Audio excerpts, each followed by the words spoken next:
지금 이제 막 출가를 결심하시는 젊은 출가자분들이 계시다면, 또는 한 분들이 계시다면, 그분들께서도 정말 지금 이 시기에 다양한 활동들을 할 수 있음을 아셨으면 좋겠고, 또 거기에는 늘 저 스스로도 이 길을 잘 가고 있는가라고 하는 불안함이 있지만, 내가 출가자로서 걸어감에 있어서 부끄러움만 없다면 어떤 포교 현장이든 어떤 활동을 하고 있든 부처님의 가르침 속에서 멀어지진 않는다 생각해요. 내가 가져야 되는 미와 내가 가져야 되는 마음만, 신심만 잘 갖고 있으면.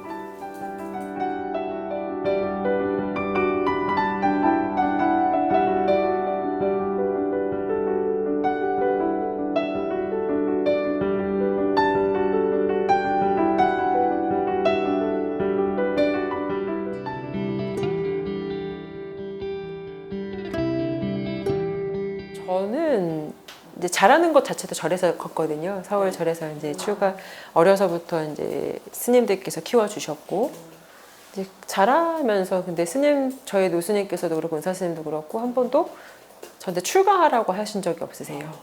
학교 다니다가 그랬던 것 같아요. 고등학교 딱 2학년 됐는데 이제 되게 이렇게 제 스스로가 너무 웃긴데, 지금 생각해 보면 뭐 17살짜리가 했는데 되게 삶이 허무하고 허무하다, 되게 헛되다.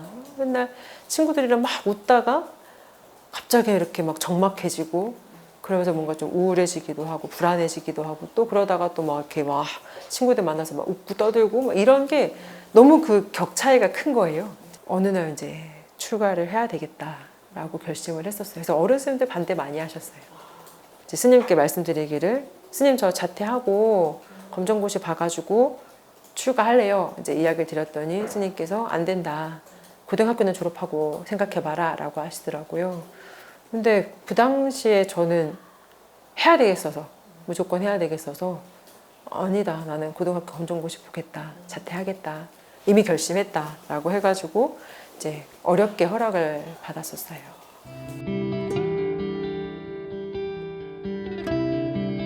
물론 중간중간에서도 뭐 강원 때도 내가 어떻게 이렇게 다른 스님들이나 어른 스님들한테 이렇게 예쁨 받고 인정받고 잘한다는 말씀을 들을까? 내가 그때 이렇게 잘 살은 덕분이겠구나 생각들을 했었는데, 군법사 하면서 많이 느끼는 것 같아요. 군법사 하면서 이제 사실 군법사라고 하는 이 일이 일반적인 스님들과의 삶이랑은 많이 분리가 되고 다르거든요. 그러면 그 안에서 조금은 나태해지는 부분들도 있고, 조금은 우선순위를 바꿔야 되는 일들도 분명히 있어요.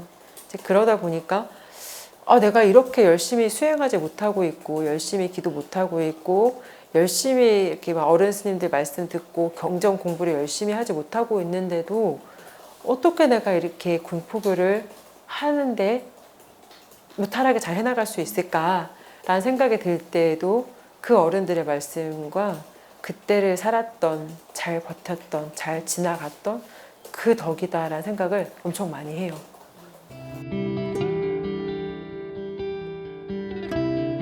제가 15년도에 임관을 했는데 14년도, 그러니까 대학교 4학년 때에 명법스님, 최초 비구니 스님이신 군법사 스님이신 명법스님이 14년도에 임관을 하셨어요. 이제 그러면서 이제 그 스님이 준비하시는 거 어떻게 하고 뭐 이런 것들을 이제 그때 보면서 나도 한번 해볼까라고 마음을 냈던 것 같아요. 그 당시에는 또 계속 어린이 법회나 청소년 법회를 하고 있던 쯤이었어서 군인들 대상으로 하는 법회라고 하니까 한번 지원을 해봐야 되겠다라고 희망을 했던 것 같아요. 선택을 하게 됐어요.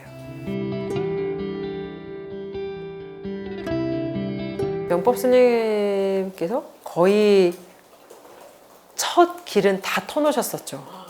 가장 큰 돌들은 명법 스님이 오셔서 다 해결을 하시고, 제가 그 뒤로 들어간 거여가지고 조금은 좀 명법 스님보다는 수월하게 적응을 해서 함께 할 수 있었던 것 같아요. 그러니까 뭐 그런 거였어요. 처음 명법 스님 들어오셨을 때는 그 군에서 여군이 머리를 깎는 게 안 되거든요. 네, 두 발부터도 여군은 머리를 이렇게 커트로 하거나 아니면 뭐 묶어서 머리망에 넣어야 된다. 뭐 이런 식으로 하다 보니까 여군인데 머리를 짧게 한다? 이게 이제 그것도 처음에는 이제 어려움이었고, 두 번째는 이제 임관식을 하는데 여군은 정복 치마를 입었거든요. 그러니까 여군이니까 우리도 치마에 하이힐을 신어야 된다. 그래서 불가능하다. 이제 그것도 이제 명법스님 싸워주셨어요. 우리 만약에 치마 입히면 난 퇴소하겠다. 그 정도. 그리고 우리가 만약에 정말 치마를 입고 임관을 한다? 그러면 전국의 비구니 스님들께서 이거를 수용하기 어려우실 거다라고 여러 가지로 이야기를 하시면서 그거를 이제 여군도 바지를 입고 임관할 수 있게끔 또 그거를 또 방향을 만들어 주셨었죠. 그래서 사실 저는 이제 명포 스님이 터놓으신 그 길을 걸으면서 조금 그냥 그 안에서 이제 사람들에게 조금 더 알리는 정도의 역할만 할 수 했던 것 같아요.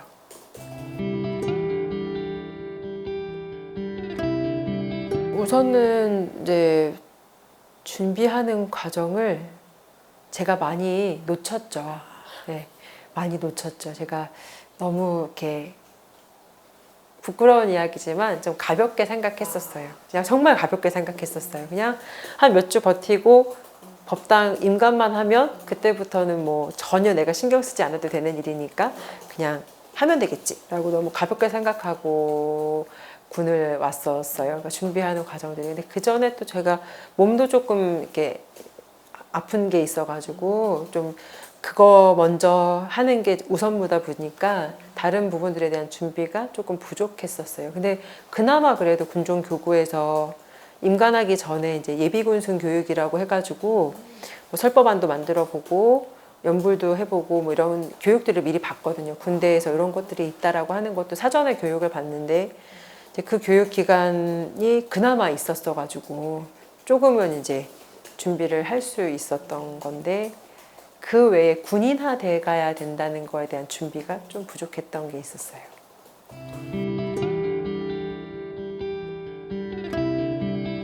처음에 갔던 부대가 28사단에 있는 82, 그때 연대였고 지금 여단인데 82 연대였는데 첫 부대였다 보니까 진짜 애정이 너무 많았어가지고 재밌었어요. 용사들이랑 지내는 것도 그때는 누나 같았죠. 그때까지만 해도 좀 나이 많은 누나. 그래서 누나같이 잘 지냈고 지금도 그 녀석들이랑은 한 번씩 연락도 하고 찾아오기도 하고 뭐 있으면 경조사든 뭐 있으면 지금도 여전히 연락하면서 챙기고 뭐 이렇게 하거든요. 여자친구 생기면 데리고 오고. 근데 그때가 참 내 첫 정이었어가지고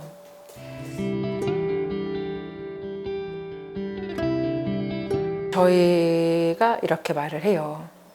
큰 채에다가 한 바구니를 건져서 정말 탈탈탈탈탈탈 털고 한 몇 개를 건지는 거예요.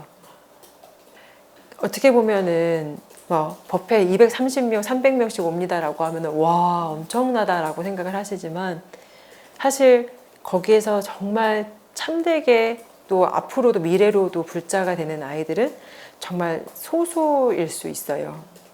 군 포교 현장에는 저로서는 사실은 하물며 한두 명을 건지더라도 참된 불자를 건질 수 있다면 소홀히 하면 안 된다라고 생각을 하고 또 설사 철철철철 훔쳐 넘겨가고 술술술술 새는 곳이라고 할지라도 스님을 통해서 내가 이런 좋은 것들을 경험했지라고 하는 것으로 좋은 걸 기억해 준다면 그것만으로도 군 포교는 분명히 힘이 된다라고 이야기를 해요. 물론 그거 가지고 되겠냐라고 생각하실 수도 있어요. 그런데 지금의 젊은 청년들에게 그 정도만이라도 씨앗을 심어줄 수 있다면 그 씨앗이 언제 어떻게 어떤 방식으로 개화할지 모르니까 그래서 그거를 소홀하게 가볍게 생각하지 않았으면 참 좋겠어요.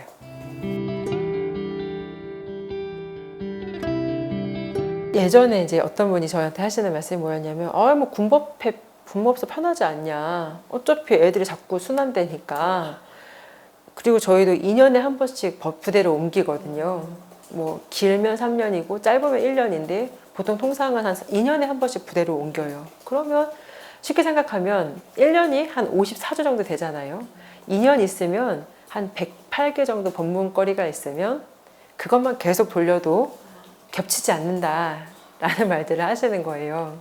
그렇게 할 수도 있기는 해요. 그렇게 할 수 있고, 다만 거기에서 뭐 비유나 사례를 근래의 것들로 전환만 해주면 될 수도 있는데, 그러면 제가 발전이 없어요.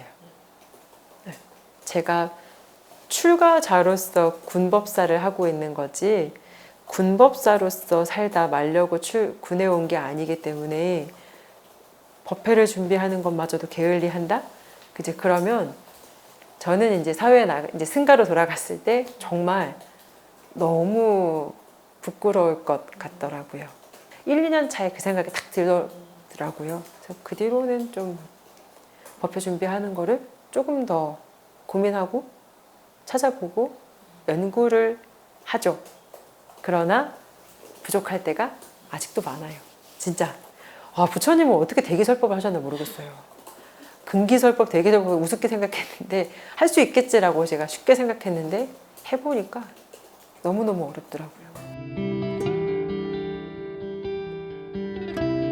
많이 하죠. 많이 하고, 그래서 스스로가 이제 처음에 임관해서 한 몇 년 안 됐을 때는 되게 뭐 이렇게 불안하기도 했었어요. 내가 너무 승가에서 분리되어져 있지 않나. 내가 너무 이렇게 어찌 보면은 세 속에 너무 나와 있다 보니까 나의 모습이, 나의 삶이 조금은 그때 첫 출가해서 그런 세중 때의 마음을 모습을 잃어가고 있지 않나라고 하는 게 늘 좀 혼자 좀 불안해서 어른 스님을 뵙거나 아니면 이제 도반 스님들을 만나거나 하면 항상 이제 그런 이야기들을 제가 하거든요. 내가 너무 수행이랑도 좀 멀어지는 것 같고 좀 공부랑도 좀 멀어지는 것 같다라고 했을 때 항상 그 어른 스님들이나 도반 스님들도 이제 말씀해 주시는 게 필요한 일을 하고 있는 거고 또 열심히 살고 있지 않냐. 저 열심히 살고 있거든요. 열심히 살고 있는데 이 열심히 살고 있는 방향이 혹시나 승가와 멀어진 게 아닐까라고 하는 불안감 때문인데 이제 그분들도 하는 이야기, 열심히 살고 있지 않냐.